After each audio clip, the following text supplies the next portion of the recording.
ஸ்ரீ குருப்யோ நமஹ. தெய்வத்தின் குரல் இரண்டாம் பகுதி 49வது தலைப்பு. தசோபனிஷத்துக்கள் தொடர்ச்சி. தசோபனிஷத்துக்களின் பெயரைச் சொல்லும் ஸ்லோகத்தில் அடுத்தாற்போல் தித்திரி என்று வருவதுதான் தைத்திரிய உபனிஷத்.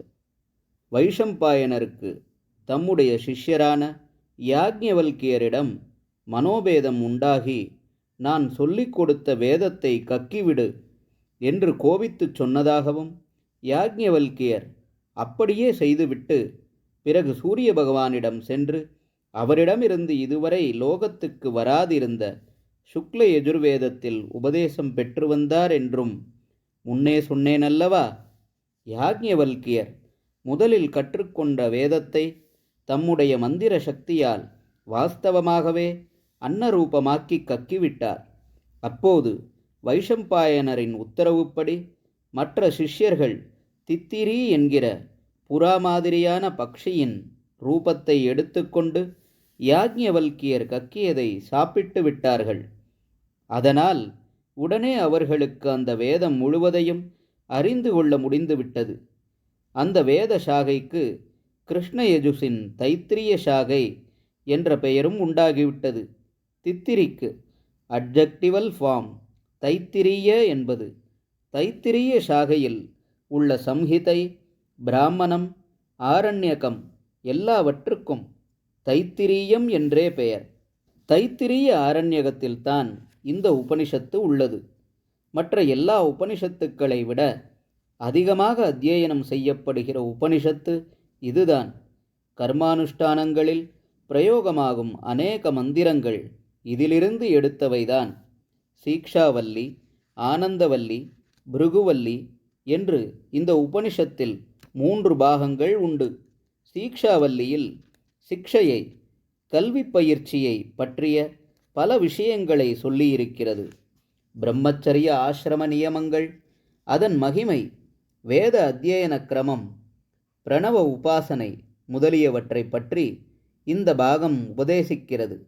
பிரம்மச்சாரிகள் தங்குதடையில்லாமல் தன்னிடம் வந்து வேதத்தை ஸ்வீகரிக்க வேண்டும் என்று ஆச்சாரியன் செய்கிற ஆவஹந்தி ஹோமம் இதில்தான் இருக்கிறது. இன்றைக்கு கூட இந்த ஹோமத்தை பண்ணி பார்த்ததில் பல இடங்களில் குற்றுயிரும் கொலையுயிருமாக இருந்த வேத பாடசாலைகளில் புதிதாக வித்தியார்த்திகள் சேர்ந்து அவற்றுக்கு புத்துயிர் உண்டானதை கண்கூடாக பார்த்திருக்கிறோம். இப்போது ராஜரீக ரீதியில் நாம் சொல்கிற ஸ்வராஜ்யத்தை விட சாஸ்வதமான ஆத்ம ஸ்வராஜ்யத்தை பற்றியும் இதிலே சொல்லியிருக்கிறது. சத்தியம் வத, தர்மம் சர, உண்மையே பேசு, தர்மப்படியே ஒழுகு முதலான உபதேசங்கள் இங்கேதான் வருகின்றன. வேத அத்தியனத்தையும் ஸ்வதர்மத்தையும் ஒரு நாளும் விடக்கூடாது. இவை எந்நாளும் லோகத்தில் இருந்து வருவதற்காகவே கல்யாணம் பண்ணிக்கொண்டு பிரஜாவிருத்தி பண்ண வேண்டும் என்று சிஷ்யனுக்கு குரு உபதேசிக்கிறார். மாத்ருதேவோ பவ, பித்ருதேவோ பவ, ஆச்சாரிய தேவோ பவ, அதிதி தேவோ பவ. அன்னை, தந்தை, குரு, அதிதி ஆகியோரை தெய்வமாக போற்ற வேண்டும் என்ற மந்திரங்கள் இங்கேதான் இருக்கின்றன. தான தர்ம சிந்தனையை விசேஷித்து உபதேசிப்பதும் இங்குதான். மற்ற ஆனந்தங்கள் ஒவ்வொன்றையும் 100ஆல் பெருக்கிக் கொண்டே போய் கடைசியில் பிரம்மானந்தத்தை சொல்லியிருக்கிறது என்று முன்னே சொன்னேனல்லவா. அந்த பெருக்கல் வாய்ப்பாட்டை சொல்லி பிரம்மானந்தத்தோடு முடிகிற உபனிஷத் பாகத்துக்கே ஆனந்தவல்லி என்று பெயர். சோற்றால் வளரும் மாம்ச சரீரமான அன்னமய கோஷம், அதற்குள் மூச்சு விடுகிற பிராணமய கோஷம், எண்ணங்களை உண்டாக்குகிற மனோமய கோஷம், அவற்றில் நல்லது கெட்டதுகளை அறிந்து கொள்கிற விஞ்ஞானமய கோஷம், இந்த 4 கோஷத்துக்கும் ஆதாரமாக இருக்கிற தனி ஜீவமூலமான ஆனந்தமய கோஷம் என்று 5ஐ சொல்லி ஆனந்தமயத்துக்கு அடி ஆதாரமாயுள்ள பிரம்மம் ஸ்வச்சமாக தன்னுடைய பேரின்ப நிலையில் இருக்கிற விஷயம் இங்கே விளக்கப்படுகிறது. ஒவ்வொரு கோஷத்தையும் ஒரு பக்ஷியாக உருவகப்படுத்தி அந்த பக்ஷிக்கு இது தலை, இது வலது பக்க சிறகு, இது இடது பக்க சிறகு, இது உடம்பு, இது ஆதாரமான வால், அடிப்பாகம் என்று தத்ரூபமாகச் சொல்லியிருக்கிறது. அடிக்கடி கோட் பண்ணப்படும்.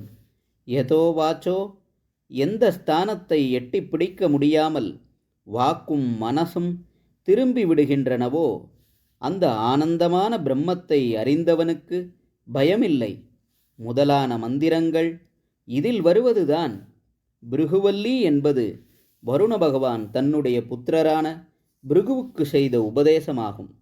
உபதேசம் என்று சொன்னாலும் எல்லாவற்றையும் குருவே டிக்டேட் பண்ணுவதாக இல்லாமல் சிஷ்யன் தானாக ஒவ்வொரு ஸ்டேஜாக எக்ஸ்பெரிமெண்ட் பண்ணி சொந்தத்தில் எக்ஸ்பீரியன்ஸ் அடைகிற விதத்தில் இங்கே பிருகுவை வருணன் உற்சாகப்படுத்தி கொண்டு போகிறார். இந்த மாதிரி பிருகு தாமாக தபஸ் பண்ணியே முதலில் அன்னமயமான சரீரம்தான் சத்தியம் என்று நினைத்த ஸ்திதியிலிருந்து ஒவ்வொன்றாக மேலே ஏறிப்போய் பிராணமயம், மனோமயம், விஞ்ஞானமயம் இவற்றை கடந்து கடைசியில் ஆனந்தமயத்துக்கு ஆதாரமான ஆத்மாதான் பரமசத்தியம் என்று அனுபவத்தில் தெரிந்து கொள்கிறார். இப்படி சொன்னதால் முக்கியமாக அன்னமய சரீரத்தோடேயே நின்று விடுகிற யதார்த்த லோக வாழ்க்கையை இந்த உபனிஷத் தள்ளிவிடுகிறது என்று அர்த்தமில்லை. லோகத்தில் இருந்து கொண்டே உத்தமமான சத்தியத்தை தெரிந்து கொள்ள வேண்டும். அதற்கு இந்த லோக வாழ்க்கையே தர்மமாக நடத்தி உபாயமாக்கிக் கொள்ள வேண்டும். அதனால்தான் இங்கே ஆனந்தமய கோஷத்துக்கு போனபின் மறுபடி அன்னத்தை இகழாதே, அன்னத்தை எரியாதே, நிறைய அன்னத்தை விளைவியுங்கள் என்றெல்லாம் உபதேசிக்கப்படுகிறது. சர்க்காரில் கூட உணவு அபிவிருத்தி இயக்கத்தில் குரோமோர் ஃபுட் கேம்பெயினில் இந்த மந்திரங்களை பிரச்சாரப்படுத்தினார்கள். ஞானியானவன் அன்னம், அதை உண்பவன், அன்னத்துக்கும் உண்பவனுக்கும் சம்பந்தம் உண்டாக்கியவன் ஆகிய எல்லாமும் நானே என்று ஈஸ்வரனோடு ஈஸ்வரனாக தன்னை உணர்ந்து ஆனந்தமாக கானம் பண்ணி கொண்டிருப்பவன் என்று முடிகிறது. ஹரஹர சங்கர, ஜெய ஜெய சங்கர. தெய்வத்தின் குரல் மேலும் ஒலிக்கும்.